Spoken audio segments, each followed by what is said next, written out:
fine. That's fine. Mr. Jobs or Steve, thank you very much for joining us today. Sure. Thanks for inviting us. It's been nearly 30 years since you've started Apple. Yeah, I'm an old man in this industry. Did you ever want to give up? Did you ever think of giving up? Oh, there were moments where it was pretty tough. There have been moments, but no, I don't think so. I don't think so. The first year or two was the hardest. The most important thing, though, I think, is that if you're going to start something new, you have to feel passionate about it, because it's really hard. It's so hard to start a company. You have to work so hard that if you're not passionate about it, you'll give up. And most of the difference between people that succeed and people that don't is the people that don't give up. I see. They give up sooner than the people that succeed. And you have to be passionate about it because it's so difficult. You've been called a visionary, and what? How do you believe will be the role of the personal computer? What do you think will be the role the personal computer should play? The personal computer is entering its third great age. Third great age? Third great age. The first great age started around 1980, and that was the age of productivity with the spreadsheets and word processors and things like that. And that primarily benefited businesses.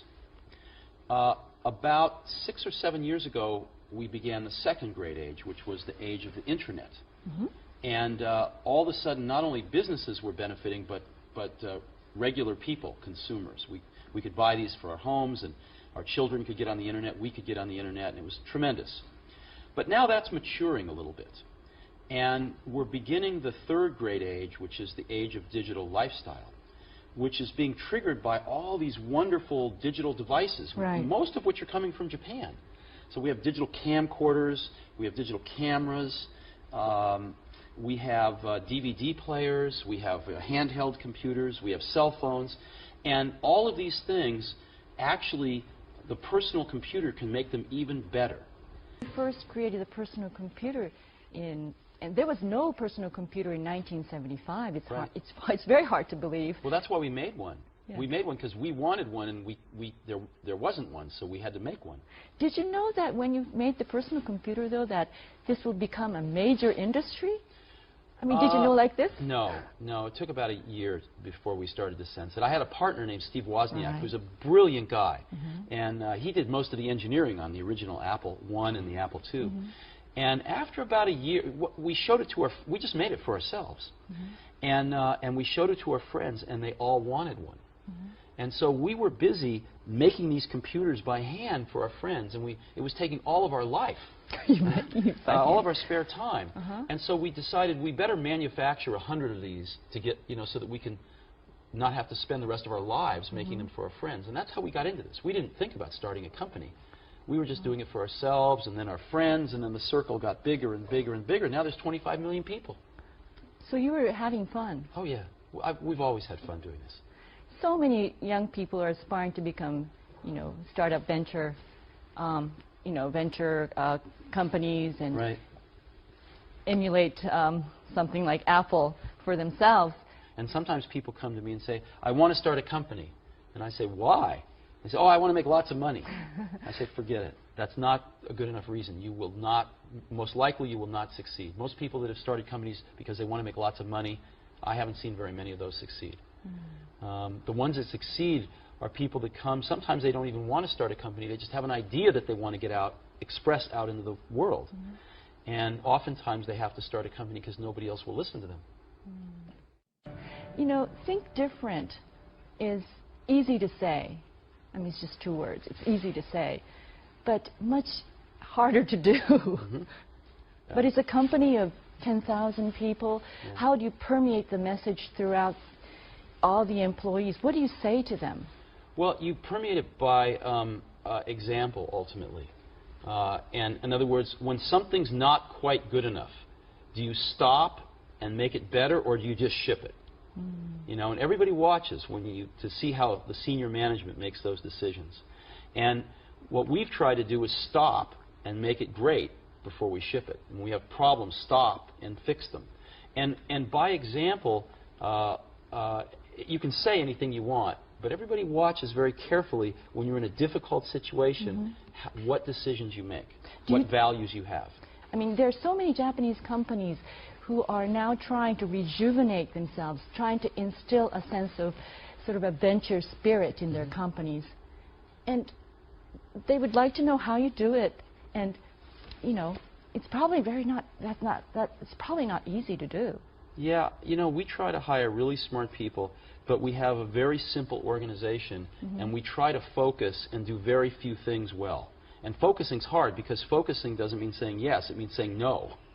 So we decide not to do a lot of things so we can focus on a few handfuls of things and do them well. And I think, you know, everybody working at a company wants to do something great. They want to be excited about what they're working on, and they want to be recognized for it if they do a really great job. So we just try to allow people to do the best work of their lives at Apple and get it out to 25 million customers that we have. And that's very exciting. And when you're working on something and you know if this works out, up to 25 million people are going to use this. It's very motivating. You know? And it's not just 25 million of our customers, but other companies tend to follow us. You know, it takes them a few years, but other companies tend to copy what we do if it works. Right. And so we can influence the whole industry. Because the environment of personal computers is becoming very, very, I'd say negative. The personal computer market is not so vibrant. It used to be the engine for the American growth. What is your perception as an entrepreneur for the prospect? I don't see it quite the same way, but that's okay because Apple's in a great spot. Apple, maybe 3 or 4 years ago, was a little fragile. But in the last 3 or 4 years, everyone at Apple's worked so hard, and we've got such great customers that we've sold a lot of computers. But some people say that we're now entering a post-PC era, that the personal computer age is behind us, and there are many, many portable net applications that are available. Why do you think the PC can be the center? Well, because let me give you, see, we've been focusing on the Internet for the last 6, 7 years, and that's been appropriate. But the Internet is just one of the things we can do with a computer. And let me give you an example. The Internet, I love the Internet, but the Internet has no emotion to it. The Internet's very... It's an information It's just information. It's very intellectual, and the bandwidth isn't there to deliver emotion. To deliver emotion, you have to have higher bandwidth. And so most people don't have Internet connections that are high enough bandwidth. Most content is not created for the Internet to be emotional. And we see at Apple, one of the things we've always felt is that we want to stand at the intersection of technology and humanities. We want to bring the humanist element into these tools and not have them just serve our intellectual side, but have them serve some other sides of us as well. And so that's I think, what we do particularly well. Why do you think you need to put emotion into it now, though? There's a lot of forces in life that tend to funnel us down into this institutionalized path, and where people, you know, where people sometimes forget that that they're very unique, and that they have very unique feelings and perspectives. And again, it's, you know, the whole computer industry wants to forget about the humanist side and just focus on the technology. And a lot of our industry focuses just on more is better, more megahertz and megabytes and, you know, speeds and feeds, we call it. But we think there's a whole other side to the coin, which is, what do you do with these things? Can we do more than just spreadsheets and word processors? Can we help you express yourself in richer ways, in your music, in your movies, in your photography, and these kinds of things that people want to do? Do you have a camcorder? I do have a camcorder, but not a digital. But you have a camcorder. Yes. And you take lots of footage. Do you ever go back and watch it much? Or does it just sit on tapes on the shelf? Yes, it's hard to go back and watch. You keep taking more and more. Because it's really boring. So what you really want to do is edit it down and make a little movie. And then you watch that movie over and over, and you can send it to your family, you can send it to your friends, you can put it on the internet. Well, as an example, I have some children. And, four children, I understand. And I shoot some footage, and I remember making my first iMovie where I could edit the clips together, and I could put some cross dissolves in and some titles on. And then I took one of my favorite pieces of music and stuck it in and added a soundtrack, and I made about a 3-minute movie.